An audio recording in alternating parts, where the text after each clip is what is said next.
주목할 뉴스를 종합해드립니다. 깊이 있는 뉴스 YTN FM 출발 새아침.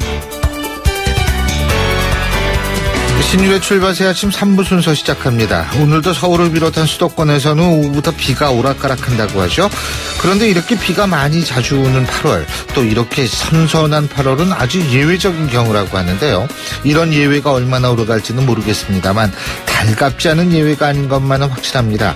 예외가 없는 규칙은 없다라는 말이 있는데 자연의 법칙에도 예외가 있는 모양이죠. 이런 예외가 우리의 삶에 유용한, 그래서 좀 더 유연한 경우를 의미한다면 자주 있었으면 좋겠습니다. 여러분들도 오늘 모든 사안에 대해서 유연하게 대응하는 그런 하루 되시기 바라겠고요. 신율의 출발 새아침 3부 순서, 먼저 광고부터 듣겠습니다.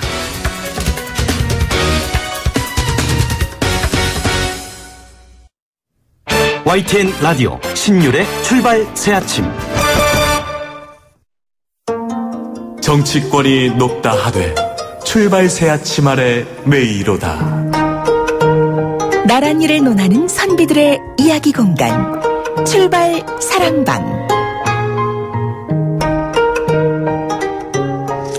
예, 한 주간의 정치권 정리해보는 순서죠. 출발 사랑방. 오늘도 매주 금요일 함께는 두 분 나와 계십니다. 경기대학교 김홍국 겸임교수 나와 계십니다. 어서 오십시오. 네, 안녕하세요. 예, 그리고 미래전략개발연구소 김우석 부소장이십니다. 안녕하십니까? 안녕하십니까? 예. 자, 이제 한 주가 또 지나갔어요. 이번 주에는 주로 계란 얘기가 아주 그냥 핵심적인 이슈였었는데. 자, 맨날 우리가 하는 거 있죠? 속담. 꼽아 오셨죠? 김홍국 교수님. 네. 밥상에 계란이 사라졌습니다. 달걀이 사라졌어요. 좀. 밥맛이 좀 줄어들었습니다. 그 서비스로 주는 계란 후라이 같은 게 아주 맛있는데, 식당. 그렇죠. 계란찜이나 계란 후라이, 이게 완전히 없어진 것 같습니다. 제가 고른 속담. 네. 한 잔 술에 눈물 난다라는 속담입니다. 사람의 감정이라는 건 굉장히 연약하고 또 하잘것없기도 합니다. 그래서 뭐 예를 들어서 잔일을 할 때 이렇게 서로 뭐 칭하를 두고 누구 잘해주고 뭐 누구는 못 대해주고 섭섭하게 하면 당장 서운해지고 눈물 난다. 뭐 이런 얘기들 많이 하지 않습니까? 그런데 또 한 잔 술 잘 받으면 정말 기분 좋게 응어리진 마음이 풀리는 거거든요. 이번에 문재인 대통령이 세월호 가족들 청와대에 초청했었죠. 그런 거 필요해요. 야, 이렇게 맞습니다. 그 오랜 시간에 걸렸느냐. 정말 유족들이 감동하는 모습이었고요. 저도 과거에 그 청와대 앞을 많이 지나다녔는데 그 청운동 동사무소 앞에 그 박근혜 대통령 당시에 얼마나 많은 유족들이 거기서 오랫동안 시위도 하고 집회됐습니까? 그런데 경찰에 막혀서 전혀 그런 목소리를 전달할 길이 없었는데 청와대 영빈관에서 대통령과 식사를 하면서 대통령의 위로를 받는 유족들의 모습.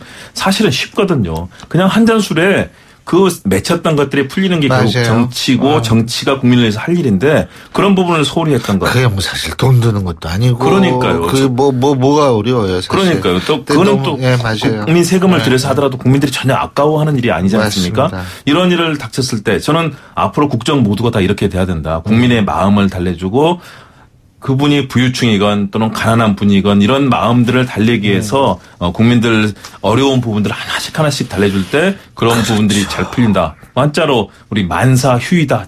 잘 됐다. 이런 마음이 드는 때가 있지 않습니까? 네. 바로 이렇게 한 잔 술을 잘 나눴을 때 그리고 힘센 사람이 약한 사람 배려하고 권력이 서민을 배려할 때 이런 일이 생긴다고 봅니다. 예. 김우석 부소장님. 예, 저는 소문난 잔치에 먹을 것 없다입니다. 예. 사실 오늘 김 교수님 말씀하신 행사도 영빈관에서 있었는데 어제 기자회견도 영빈관에 있었어요. 영빈관이라고 하는 게 예전에 그 기자들 주로 하던 거기에서 하지 않고 어제는 특별하게 영빈관에서 좀 넓은 데에서 형식도 좀 파격적이고 이렇게 해가지고 했다는데 국민들 입장에서는 100일 잔치라고 해가지고 좀 그 기대를 갖고 굶고 갔는데 겉모습은 화려한데 실제로 정작 먹을 게 마땅치는 않았다. 그런 얘기들을 하셔가지고 그렇게 해가지고 결국은 더 허기지는 상황이 되지 않았나. 물론 이유는 있겠죠. 며칠 동안에 굉장히 많은 메시지가 나왔고 그 전전날에 광복절 경축사도 있고 그래가지고 굵직한 얘기들은 대부분 나와 있기 때문에 꼭 100일이라고 해가지고 새로운 게 나온다 이렇게 기대하기는 좀 힘든 것 같고 그런 면에서는 이벤트를 하는 것 자체에 만족할 수는 있겠지만 결국은 대통령이 움직였다면 처음 하는 기자회견 아니겠습니까? 그러면은 그런 의미를 부여한다라고 하면 뭔가 확실하게 국민들한테 뭔가를 전하는 메시지가 있었어야 한다라고 하는 기대도 있었는데 그런 부분들에 대해서 아쉬움이 있다는 얘기죠. 예. 지금 뭐 김우석 부소장님께서 100일 말씀하셨는데 예? 그 두 분은 문재인 대통령한테 몇 점 주시겠어요? 김홍 교수님. 네, 점수를 요구하시니까 예. 저는 학점으로 준다면 B 플러스 89점 저는 드리려고 합니다. 왜냐하면 A 학점을 주기에는 사실은 또 어려운 일도 많았습니다. 소통과 탈권이 국민과 직접 만나는 자리를 만들고 또 그동안 쌓였던 여러 가지 잘못됐던 부분을 개혁하기 위한 노력들 기울인 것들 잘 하고 있다고 봅니다. 그것이 지금 뭐 80% 중반대 높은 국민적 지지율로 나타나고 있지 않습니까? 대신에 그러나 야당과의 협치 문제, 야당이 발목 잡고 계속 뭐 거부합니다. 그렇더라도 더 많은 저는 정성을 기울여야 된다. 아하. 초기에 대통령에 당선되자마자 야당 당사를 찾아가는 그 심정으로 더 야당을 설득하고 발목 잡고 있습니다. 저는 그렇게 봅니다. 왜냐하면 특히 자유한국당 뭐 모든 사안에서 대통령 어제 행사마저도 뭐 쇼통이다, 뭐 소통도 아니고 쇼통.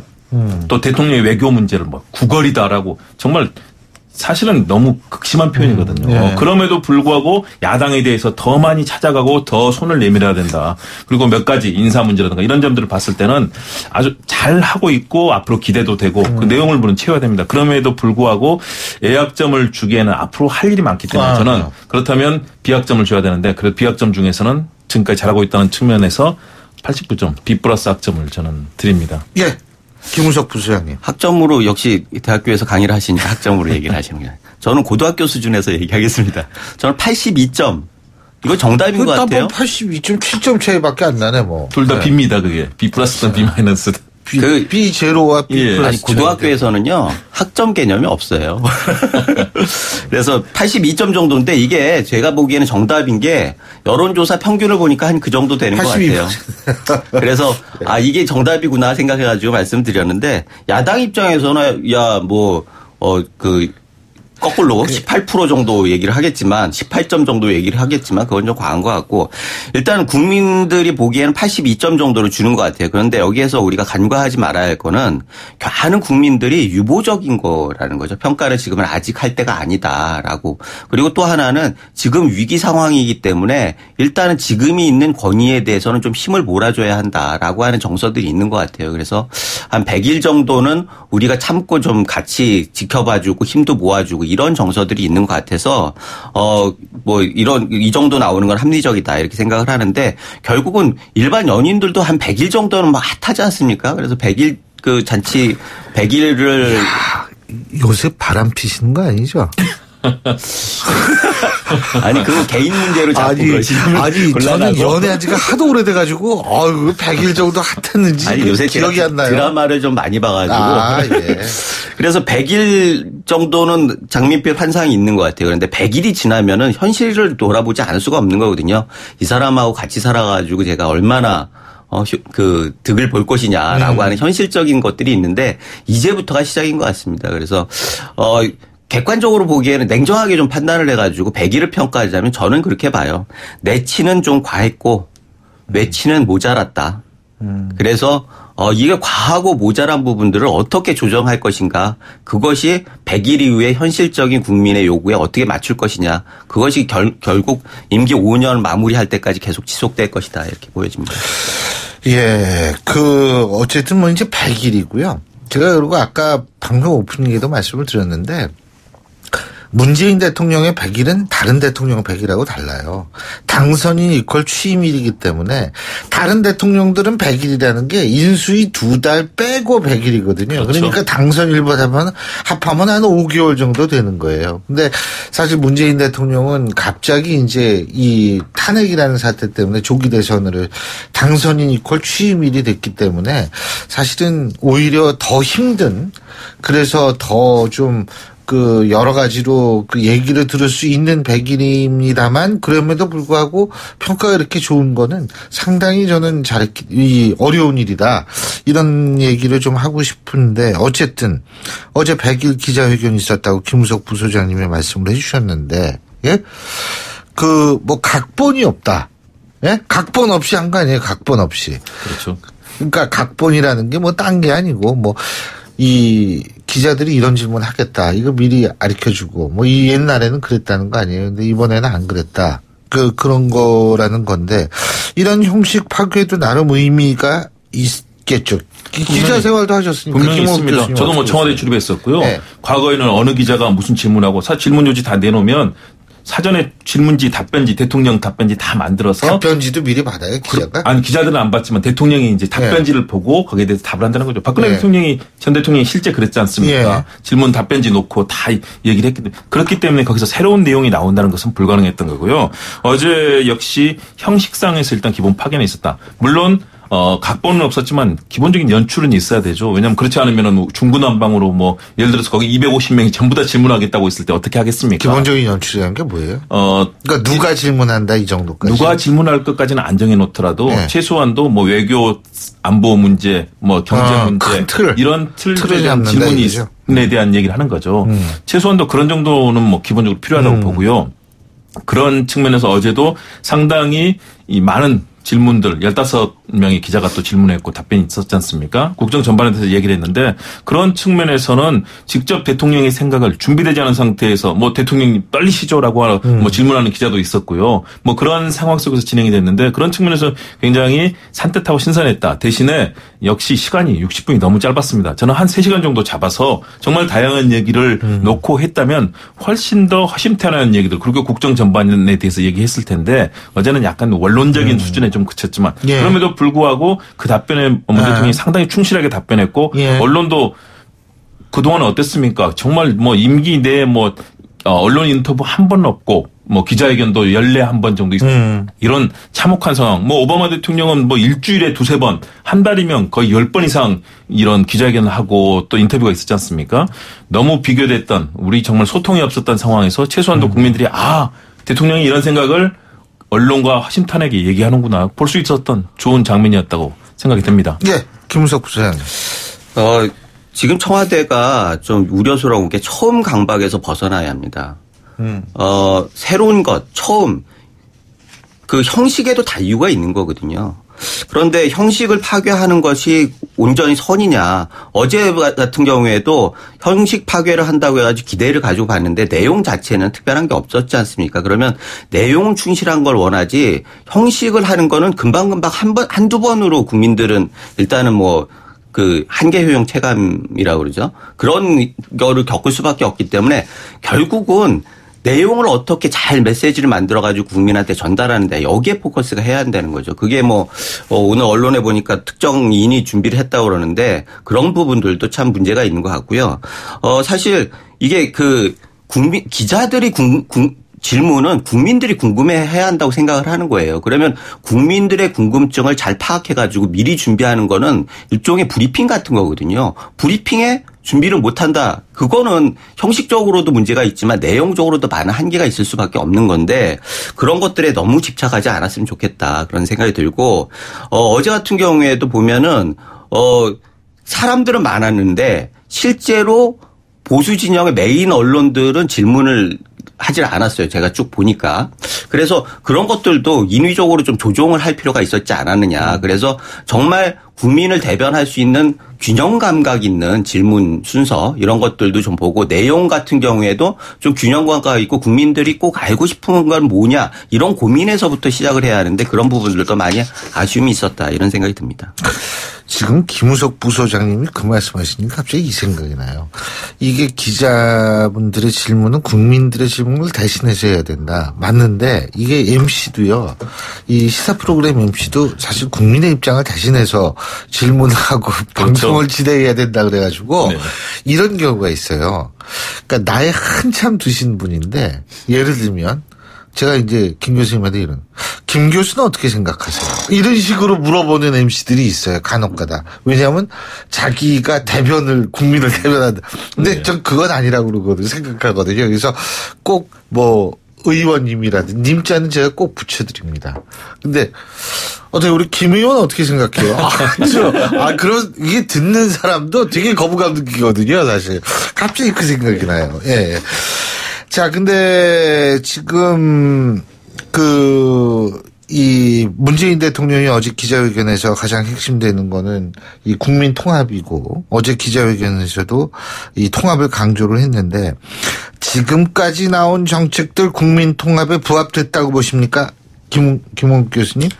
첫 번째 아까 좀 전에 님자 얘기를 하셔서 네. 제가 한 말씀만 드리면 저도 기자 시절에는 님자를 안 붙이는 게 습관이 돼 있었습니다. 왜냐하면 과거에 권위주의 시절에 대통령이건 권위 있는 곳에서 기자들이 취재할 때 국민의 입장에서 해야 되기 때문에 쫄지 말고 그 앞에서도 권력에 당당하게 질문하라. 아하. 그런 전통이 사실은 군사주의 권위주의 시대에 나왔던 전통이고요. 예. 저는 지금 가서 어디 가서든 님자 잘 붙입니다. 왜냐하면 그럼요. 상대에 대한 존중의 의미거든요. 그 듣는 사람도 별로 안 좋아요. 그러니까 왜냐하면 그런데 그게 이제 과거 시절에는 맞아요. 정말 권위주의적인 그 당당함을 보여주기 언론인이 위해서. 가서 고문도 당하고 네. 과거 언론 통폐합 네, 맞아요. 뭐 기억하시지 않습니까? 언론인들이 뭐 중정에 끌려가서 고문당하고 이런 일이 숱했지 않습니까? 네. 그런 데서도 당당하게 얘기하라는 뜻에서 했던 전통이고요. 언론이 그런 그 국민을 대변한다는 의미를 잘 새겼으면 좋겠고요. 말씀하신 국민 통합의 측면에서 저는 일단은 국민 통합의 의미는 살리고 있다. 왜냐하면 과거에 잘못됐던 것들을 일단은 좀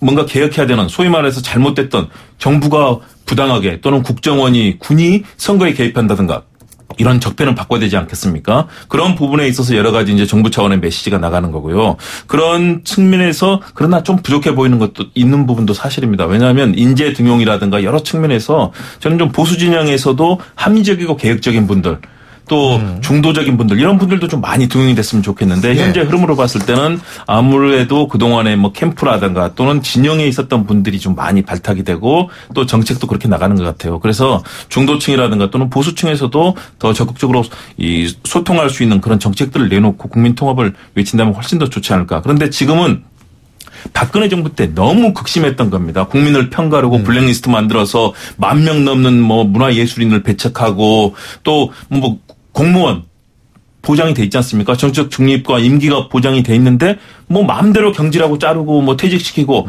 이런 상황들을 이제는 바꿔야 된다. 그런 개혁의 측면들이 촉발하고 있는 점들은 좀 불가피한 측면이 있는데 조금 더 국민 통합에 힘써줬으면 좋겠다라는 그런 바람을 갖고 있습니다. 알겠습니다. 우리 김우석 부소장님. 사실 처음에 취임하실 때 나를 지지하지 않는 국민도 섬기면서 통합의 대통령이 되겠다. 모두의 대통령이 되겠다고 할 때 보수 진영 사람들도 가슴 설레고 환호하고 기대했던 게 사실입니다. 그런데 중간중간에 그 초심이 좀 분명하지 않아지는 것 같아서 안타까움을 많은 사람들이 가지고 있는데 일단 100일 정도 지났으니까 이제는 현실적으로 구체적인 정책들에 대해서 좀 그런 것들을 보여주셔야지 국민들의 신뢰를 얻을 수 있다 이런 생각이 드는데 결국은 문재인 정부에 있어서의 국정 1순위가 적폐청산이라고 얘기하는데 적폐는 청산해야죠, 당연히. 문제는 그게 1번이라고 하는 게 문제. 국민 통합이 1번이 돼야 하는데 적폐청산이 1번이 되면서 적폐청산이라고 하는 게 구체적으로 조치들을 보면 대부분 어떻게 보면은 그 정치 보복 형식이 될 수가 있거든요. 그래서 많은 사람들이 그런 걸 우려하는 거예요. 그런데 이 우려하는 부분들에 대해서 좀 객관적으로 좀 그 아주 세련되게 이렇게 접근을 하는 게 아니라 좀 투박하게 접근을 했기 때문에 뭐 많은 사람들이 얘기를 합니다. 우측 깜빡이를 켜고 좌측으로 간다. 통합을 얘기하면서 적폐청산 정치보복으로 가는 거 아니냐 이런 우려를 하는데 앞으로도 이 초심을 버리지 않고 구체적인 상황에서 정말 그 통합의 길로 하는 구체적인 좀 정책들을 잘 만들어가지고 해야 하는데 결국은 정치는 여야가 같이 하는 거거든요. 청와대는 국회를 어떻게 설득해서 같이 가느냐가 핵심인데 결국 국민 통합을 보여주는 핵심적인 과제가 협치예요.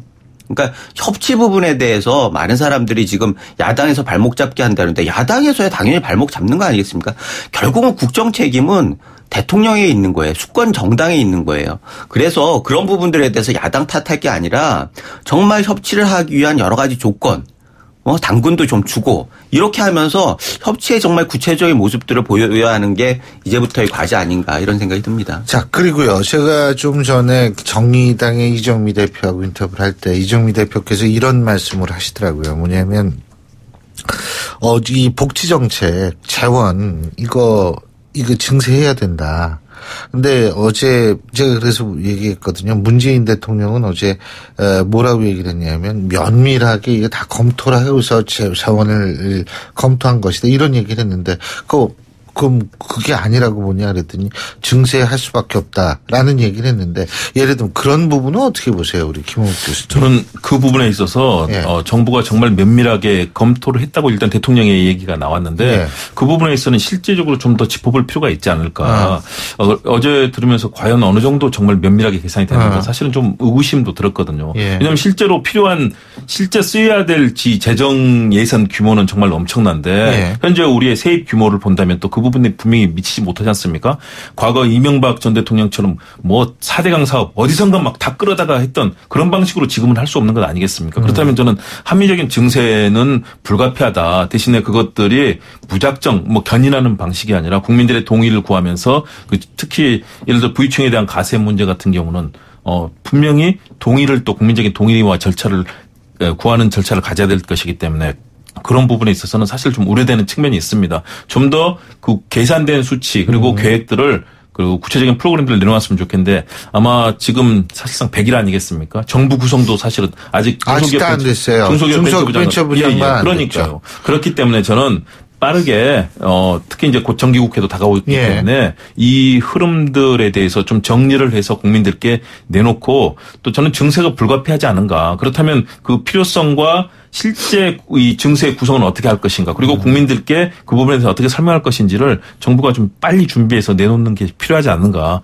그런 생각을 했습니다. 예. 김우석 부소장님. 사실 그렇습니다. 정의당에서 비판하는 것도 상당히 예. 일리가 있어요. 정의당은 적어도 재원 문제에 대해서 솔직하신 것 같아요. 대선 토론 때도 그랬고 그래가지고 그 정의당이나 좌나 그 끝에서 문재인 대통령 그 당시 후보를 공격하는 것도 재원 부분에 대해서 좀 솔직하게 하자 이런 얘기를 하셨는데 지금 지난 일주일 정도에 나와서 문재인 대통령이 계속 얘기했던 것만 해도 한 80조 원 정도 얘기를 소요되는 정책들을 얘기를 했어요. 그리고 국정 수행 전체적으로 5년 동안 들어가는 총수요가 국정개혁위에서는 178조라고 얘기하는데 많은 사람들이 200조가 넘게 든다라고 얘기를 해요. 그런데 실질적으로 그 지금 증세를 해서 거둬들이는 건 20, 30조 정도거든요. 5년 동안.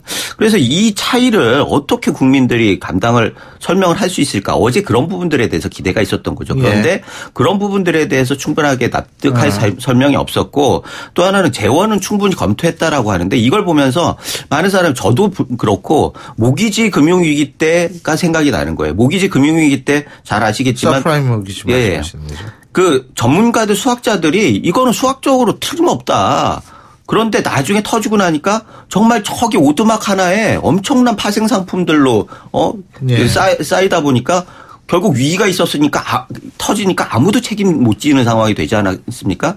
지금 같은 경우에도 이게 세초를 줄인다라고 하면은 그 줄이는 것들을 여기에다 붙이고 저기다 붙이고 할 가능성들이 많아요. 그런 경우를 봤을 때 정말 면밀히 검토되는지에 대해서 국민들한테 좀 납득시킬 필요가 있다 이런 생각이 듭니다. 알겠습니다. 자, 오늘은 100일 평가에 대해서 한번 생각해 봤습니다. 지금까지 경기대학교 김홍국 겸임교수, 미래전략개발연구소 김우석 부소장 두 분과 함께했습니다. 오늘 말씀 잘 들었습니다. 고맙습니다. 네, 감사합니다. 고맙습니다.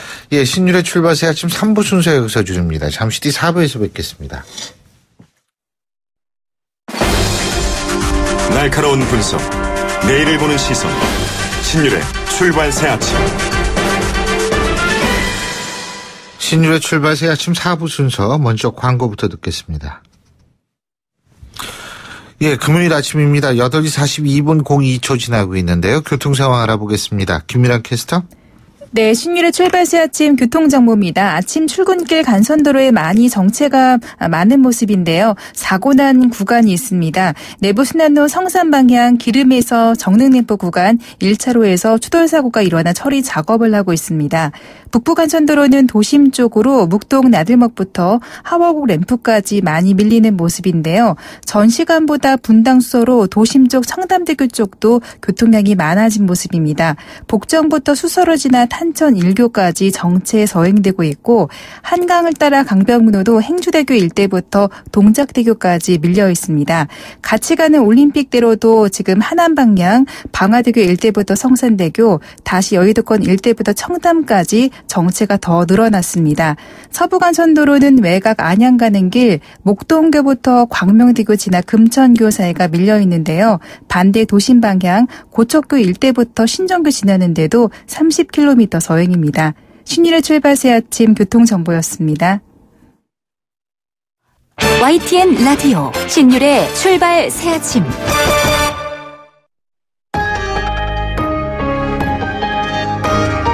위기의 한국 경제. 하지만 해법은 있습니다. 우리 경제에 또 다른 도약을 준비하는 코너. 출발 새 아침 경제 빅 이슈.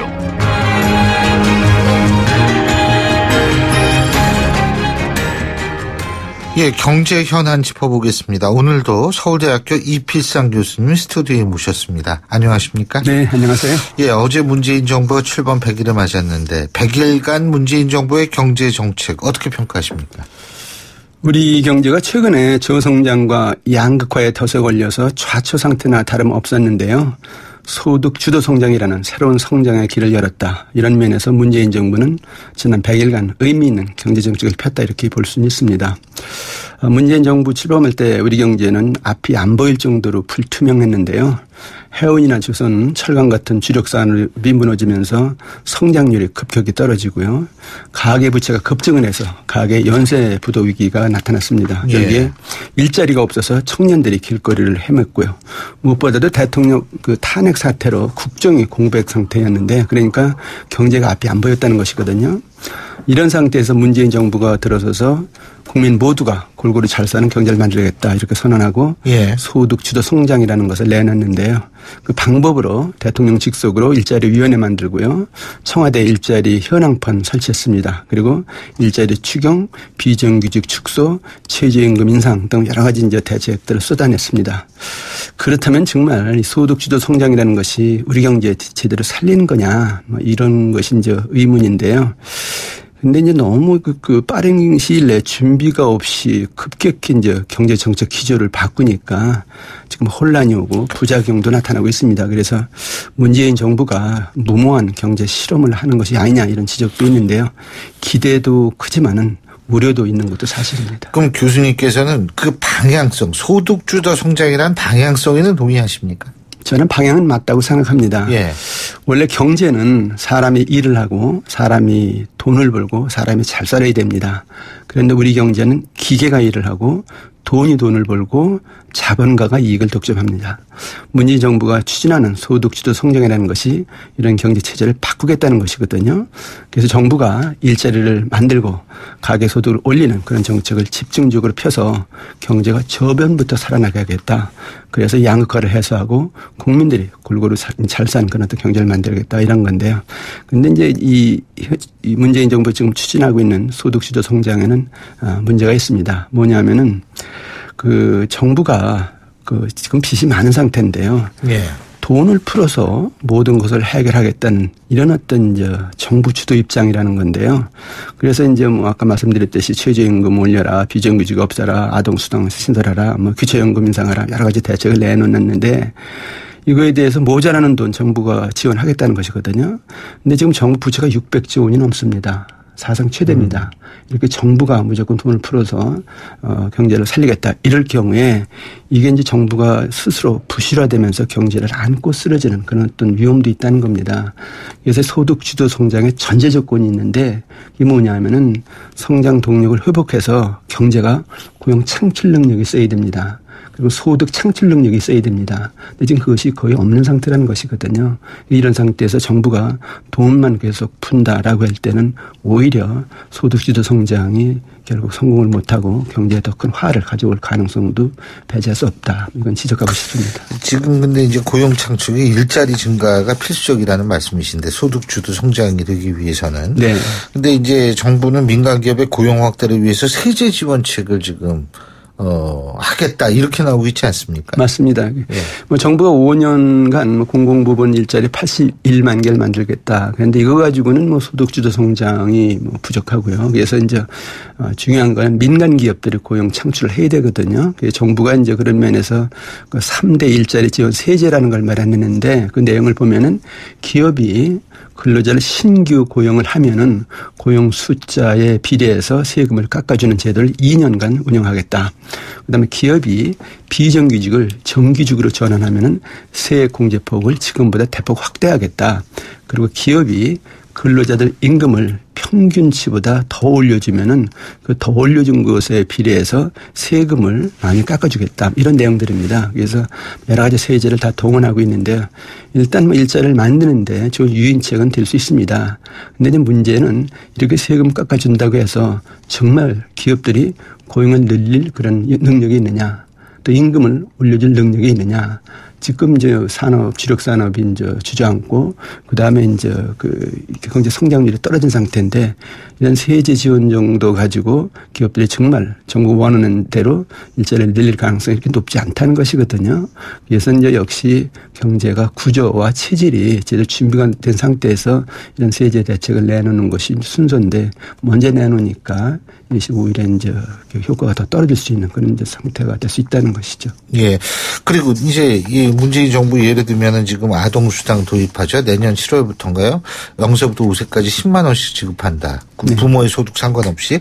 그다음에 기초노령연금 5만 원씩 올린다. 그죠? 예. 그다음에 건강보험 보장성을 비급여 항목 3,800개를 급여 항목으로 바꾸겠다. 네. 지금 이러는데 이런 것도 사실 이루어지면은 소득 증가 효과가 있어서 소득주도 성장이 도움이 될 것 같지만 어제도 그 얘기 나왔는데 재원은 어떻게 될 거라고 보십니까? 예. 대통령은 면밀히 검토했다 이런 말씀을 하셨는데. 예, 근데 뭐 구체적인 설명은 아직 나오고 있지 않은 것 같습니다. 예. 그래서 그 정부가 뭐 헬리콥터 정부다 이런 어떤 비판까지 있는데요. 그 정부 예산을 헬리콥터처럼 공중에서 이제 살포하는 그런 정책을 남발하고 있다는 것이거든요. 그게 말씀하신 대로 기초연금 올리고 건강보험 보장 확대하고 뭐 그다음에 기초생활수급자 확대하고 지금 그 정부가 선거 공약에서 그 내놓은 소요 예산이 178조 원인데요. 지금 나온 정책들만 해도 그거보다 30조 원 이상 더 든다는 것이거든요. 그래서 이거 가지고 어떻게 정말 재원을 조달해서 추진하겠느냐에 대한 의문이 이제 제기될 수밖에 없는데 그 지금 정부가 내놓은 그 자금 조달 방안 보면은 세입 증가 82조 원, 세출 절감 95조 원, 부자 증세 22조 원 등등이거든요. 5년간. 근데 세입 증가라는 게 뭐냐 하면은 경기 회복해서 세금이 더 거칠 것이다. 또 지하 세원을 발굴해서 세금을 더 걷는다. 이건데 이게 지금 상태에서는 상당히 불안하다는 것이고요. 특히 어려운 것이 세출 절감인데 세출 절감이라는 것이 정부가 조직을 축소하고 인건비를 줄여서 예산을 덜 쓰겠다는 건데요. 지금 이 정부는 큰 정부를 지향하기 때문에 이것도 상당히 현실성이 떨어진다는 얘기입니다. 근데 부자 증세 뭐 1년에 뭐 5조 5천억 원씩 앞으로 한 22조 원 더 걷겠다 이런 얘기인데 이것도 이제 뭐 조세 저항이 있을 가능성도 있고요. 그래서 지금 재원 조달 방법 가지고는 정부가 지금 내놓는 그런 정책들을 다 수행하기가 어려울 것이다 이렇게 이제 의문을 가질 수밖에 없는데 방법이 세 가지죠. 우선 정부가 낸 사업들을 좀 정리를 해서 대폭 수정을 하는 것이고요. 또 하나는 보편적 증세를 하는 것이죠. 그래서 이제 뭐 소득세라든가 보유세라든가 부가가치세 이런 걸 전반적으로 높여서 세금을 많이 걷는 방법이 또 하나 있고요. 또 하나 방법은 국채 발행하는 것이죠. 근데 이 세 가지 방법이 지금으로서는 우리 경제로서는 감당하기가 사실 쉽지 않습니다. 그래서 중요한 거는 어쨌든 간에 정부가 너무 이제 과욕 차원에서 많은 정책을 내놓는데 정말 자금을 조달할 수 있겠느냐. 경제가 감당할 수 있겠느냐. 이렇게 하면 정말 일자리가 늘어나고 경제가 살아날 것이냐. 이것을 확인해가면서 그야말로 맞다는 면밀하게 정책을 추진해야 될 것 같습니다. 근데 이제 또 한 가지는 뭐 이 차세대 이 소위 말하는 그 우리 성장 동력을 확보하기 위해서 혁신 성장을 문재인 정부가 이제 제시를 하고 있는데 네. 이거는 뭐예요? 이거 잘 되면 또 뭐 어떻게 될지 모르죠. 예. 예, 그 혁신 성장을 이제 문재인 정부가 이제 4대 과제 중에 하나로 제시를 했습니다. 근데 그 지금 뭐 시중에 이런 말이 있어요. 그 경제 용어 사전을 찾아보면은 두 가지 용어가 뜻이 없는 용어가 있다. 하나는 박근혜 정부의 창조경제고 하나는 문재인 정부의 혁신성장이다 이런 얘기인데 아직 혁신성장이 어떤 정책인지 확실히 드러나지 않고 있다는 뜻이거든요. 예. 일단 지금까지 밝혀진 그 혁신성장 내용을 보면은 중소기업을 성장 동력으로 정책으로 만들겠다. 그래서 이제 중소벤처기업부를 신설한다. 그리고 R&D 지원을 확대한다. 또 중소벤처기업들의 세계 시장 진출을 돕는다. 그리고 4차 산업혁명을 적극 지원하기 위해서 뭐 자율주행차라든가 정밀의료라든가 드론 등의 분야를 선정해서 각가지 지원책을 제공한다 등등인데 아주 구체적이고 필요에 와닿는 그런 정책은 아직 마련되지 않은 상태라고 봅니다. 그래서 이것이 정말 앞으로 문재인 정부의 경제정책의 성공을 이제 성패를 좌우하는 중요한 정책인데 아직까지 미흡한 것이다. 이렇게 볼 수밖에 없는 것 같습니다. 근데 오늘 아침 신문을 보니까요. 이게 뭐 기업들 중에 해외 이전을 고려하는 기업이 나온다. 네. 최저임금 오르고 비정규직 정규직으로 전환시키고 법인세 인상하고 이러니까 이제 뭐 해외로 옮기려고 하거나 사업 포기하는 기업이 나온다. 이런 기사가 나왔는데 이거 어떻게 보십니까?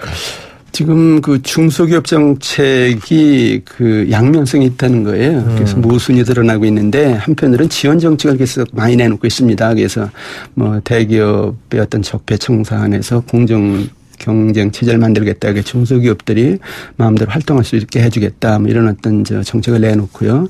또 이제 중소기업을 성장 동력으로 삼고 여러 가지 지원책을 마련하겠다. 이렇게 이제 지원 대책을 한편으로 많이 내놓고 있는데 반면에 그 압박 정책도 내놓고 있다는 것이거든요. 그게 뭐냐면은 최저임금 인상하겠다.